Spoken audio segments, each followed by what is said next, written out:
I really wanted to hate this thing, like really, the plan was to buy this, have a go, and just like with any other productivity device, it would either end up with my kids or get sold on eBay. But it's still here. 5 months, and we're still going strong. And I explain all the drawbacks about this thing and what really has it going for me in a sec. When I was looking at this, it kind of felt like one of those gimmicky apps that we all used. I think quite a few remember the Evernote. That was a thing back in the day. We all used it at some point, and a lot of us just came back either to pen and paper or just used the standard notes app in our phones. I went through loads of these, and obviously there's new iterations and there's a couple of apps that every creator's using right now, but they're all kind of too complicated. What I mean by that is that I just love the simplicity of a pen and paper. And that was always my default.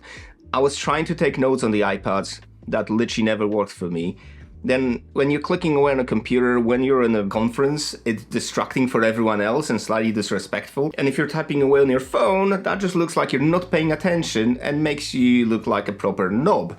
So a notepad was always my go-to. Big problem with notepads is that you amass loads of them over the years. Not even over the years. At any given time, I always use like 5 to 7 different notebooks. I've got one in the office, one in the shop, one in the warehouse, one in my van. And then you try to find those notes and you don't remember where did you put that note in which notepad, and typically it's the one that you don't have it with you. So I thought, you know what, I'm gonna give this a shot. People are raving about this, and probably if you're watching this video, you've watched hundreds before.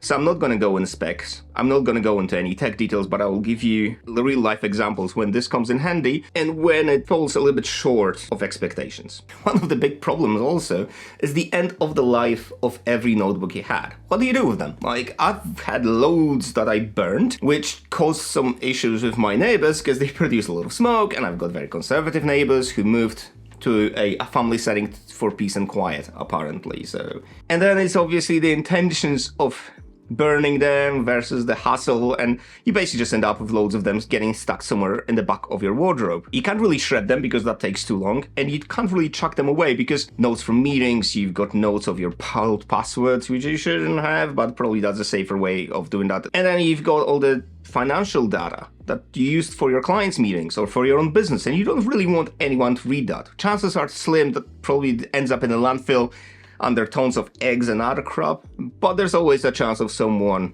fishing it out. I don't feel comfortable throwing my stuff away. I have to make sure that no one accesses that, and it is a process. And then this thing came along, and to be fair, this is the thinnest and the lightest notebook I ever had.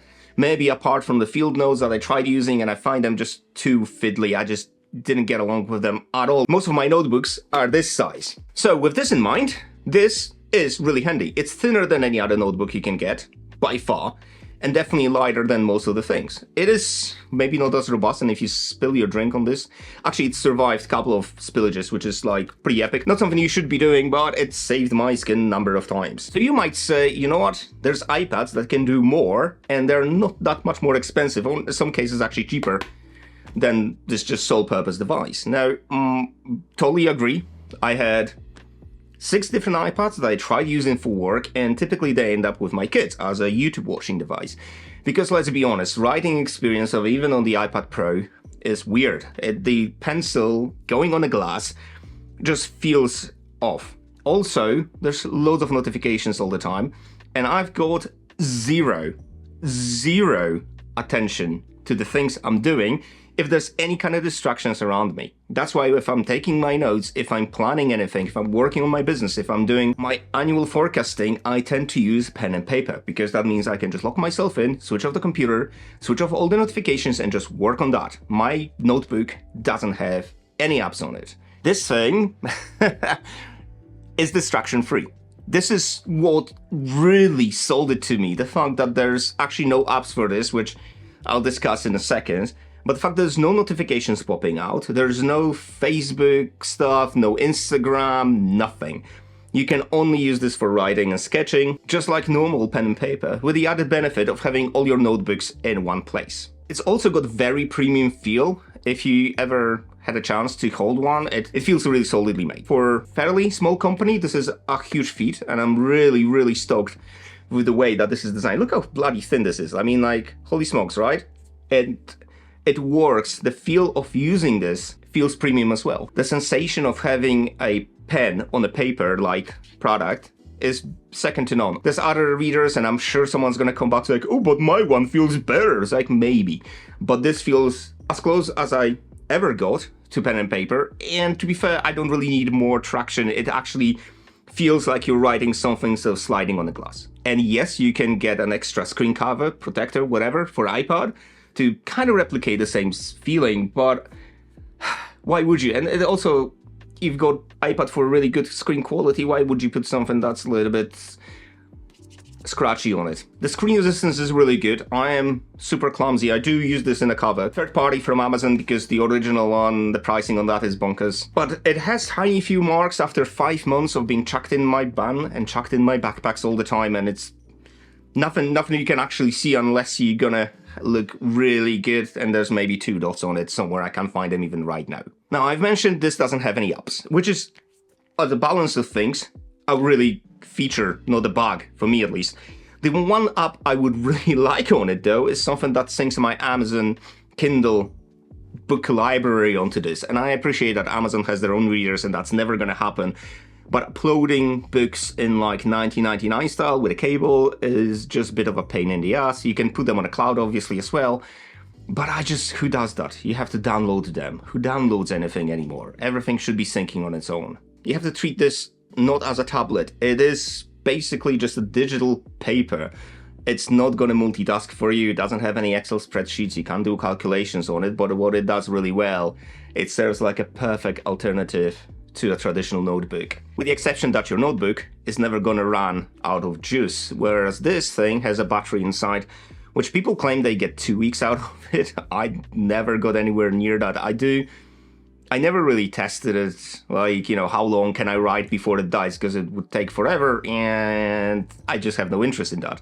Most of us have chargers, and this little guy has a tiny little USB-C port just on the bottom here. Even without charging, I was just away for a week's long dealer meetings. It was my main note-taking device, and again, during a bigger conference, it was really cool just to take notes on this and just scroll through all the data that I had on the notebook, and being able to correct yourself as well without distracting anyone else. And I've seen people typing away on their phones or knocking their iPads, you know, doing this like virtual keyboard stuff.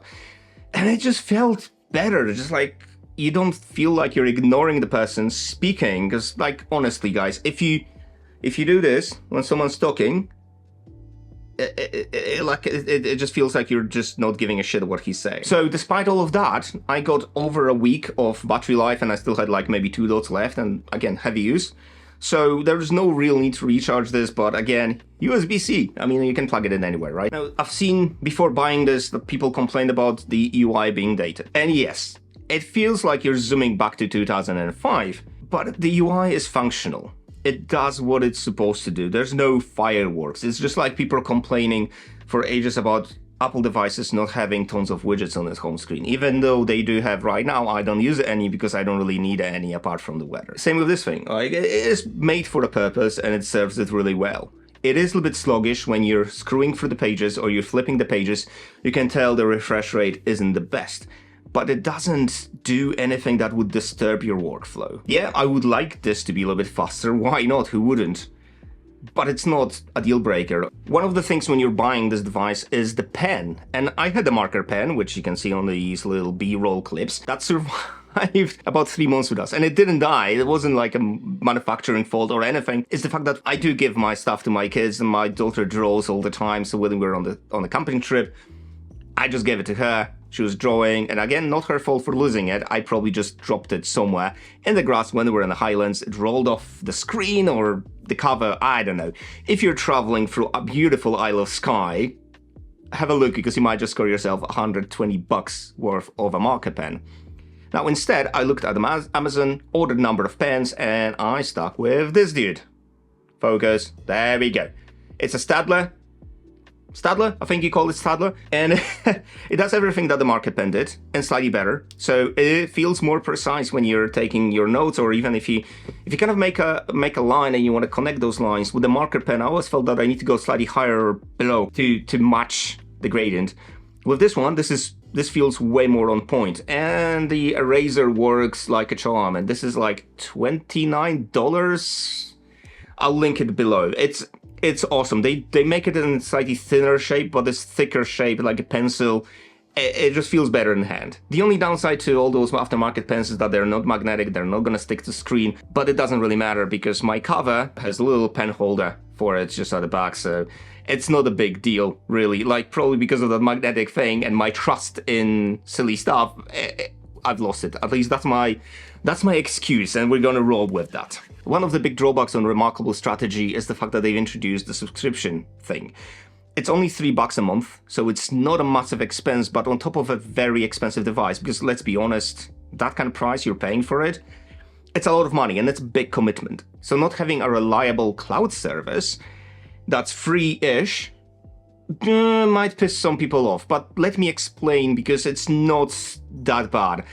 So what your paid subscription does, it gives you a little bit more extra disk space, but also it allows all files to be synced all the time. With a free subscription service, you're still getting the cloud sync, but if you don't use a certain notepad, in 50 days, it will stop syncing. There's a workaround it, and no, it doesn't involve opening every single notebook weekly. All you have to do is just to copy that notebook and make a duplicate of it, and Bob's your uncle, it's gonna sync again. I've never really had a need for that, because if I'm leaving a certain notebook or set of notes for more than 50 days, that means probably those notes are already done and I don't really need to work on them anymore. But if that's an issue and you watch those videos and people were going, oh my god, this is so expensive and it's absolutely necessary, you don't need that subscription. I subscribe just to see how it works and to compare it to the free service. And to be fair, I think I'll cancel my subscription. So your files are still on the cloud and you can still download them, and like I said, you can make a duplicate and just work on that if you really have to go back to those old notes and delete the old notebook. It's not a biggie, and it's definitely not worth spending another $36 a year. One of the really useful things on this are gestures. So, you know, you've got this little eraser pen, and there's loads more, but this is probably the one you'll be using the most. Instead of a erasing thing, because this is like a pretty big eraser, so you might just miss it and just erase the wrong word or kind of catch the edges of the other one. All you have to do to go back on whatever you do, your undo action is just tapping 2 fingers. And obviously writing with your hand resting on the pad does nothing. Your hand will not erase anything, or it's not going to make any marks, and it's just really handy. And compared to normal paper, that means you're not going to have any smudges anywhere, like which I do, and I'm always covered in ink because I'm an ape. One thing I really would like to see on this is a backlight, because yep, you don't normally take notes in the dark, but if I'm flying anywhere, I'm reading long documents, I use this as my PDF reader. One of my companies does drones, and we do a lot of legal work behind it, so those documents are lengthy, and sadly this is not kind of a TNC, so you just tick off as you read. You have to actually read them, and they're 30-40 pages long. And this is a great thing for reading PDFs and signing them off, signing off the pages, making annotations, fantastic. But if I'm flying somewhere, I really don't want to switch on the lights and piss people off in the same row. If this would have a backlight, it would be great. It's still workable in low lights, but again, we're spending a lot of money on this, so I'm kind of hoping in the third iteration we'll see that backlight, and hopefully not $800 price tag that will follow. It also has got pretty remarkably good word recognition, so you can convert any handwriting into a proper text. Now, I felt that this is going to be a gimmick, and maybe it was in the early days, but even with my hieroglyphs, and don't get me wrong, man, I'm trying, but my calligraphy is like the ancient Egyptians. You need to be me to understand what I've written, and somehow this little guy gets me most of the time. There are some things that I definitely didn't write and kind of appeared as if I did. So this is really good. What's not good, if this can actually transcribe handwriting into new text, why can't we search the keywords? And I appreciate if you got loads of documents, that takes a lot of computing power, but there should be some way of working around this. And typically I would say, oh, it's not a big issue, but it kind of is. So if I've got my notes in my phone and there's like thousands of them, I want to find this one sentence. I need this one keyword that I've written somewhere. And you know, scrolling through your endless notes is a pain in the ass. So Remarkable can search by key phrases in your titles or by tags. I never tag anything. I'm pretty shit at this. Even my Gmail looks like a bloody mess, but I just can't be bothered. I do take quick notes, close the document, and move on to another. And sometimes, again, being an ape, I just keep them numbered as Notepad 1 or Notepad 100 something something. So I can't even search the titles. Probably my fault a little bit, but again, expensive device. Come on, guys, that would be so awesome to be able to search by keywords. Oh, the big question always is whether you should get one or not. I'm not gonna tell you to just jump in because it is expensive, it's a big investment. But I thought this is gonna be a fad. I thought this is gonna go on eBay, and I'm using this daily. This is something that lives in my bag as my everyday carry. I take it to all my meetings. If I'm having a Zoom call or a teleconference or meetings, it's always there. Because it's just so damn convenient just to write on this. And that syncs with my phone. I can access these notes. It's not integrated with the Notes app, which probably might be some kind of a software programming coding issue. Don't know. But you can access your notes through the phone and on your MacBook or PC or whatever you're using. So you've got those notes with you all the time. And yes, yeah, as you've watched on the other videos, it converts them into PDF if you edit them and creates another copy, which is a little bit of a pain in the ass, but it's something that you can live with, and I'm kind of hoping that they will figure this out so we can actually live edit whatever is on the device online, and then it will just sync as the same file. For now, it kind of works. I don't ever really need to edit my notes on my phone or on my MacBook. They're just notes that I can just transcribe, but that also means I've got them on one screen. Whatever I've written here goes onto my Mac straight away. So you have to decide on your own if it's worth it. What I would advise though is looking at Facebook Marketplace or Gumtree or eBay or Craigslist, because there's a lot of people who got these thinking they're going to be great writers, and they found like, actually, it's not getting used. So they moved back to pen and paper, or they moved back to their Notes app or Evernote if you're that old. And they just chucking them on sale for $200 or something. Just look for a bargain. And if you want a new one, I'll leave a link below. This is not sponsored. I actually paid for this, like for most of my stuff, because I hate when someone tells me what to say or not. I found a really good use for this, and it lives with me, and probably is going to stay with me until it dies, unless there's one that will have a backlight and a few other options in this third iteration. But it is really good. So if you're looking for a digital paper, super way to go.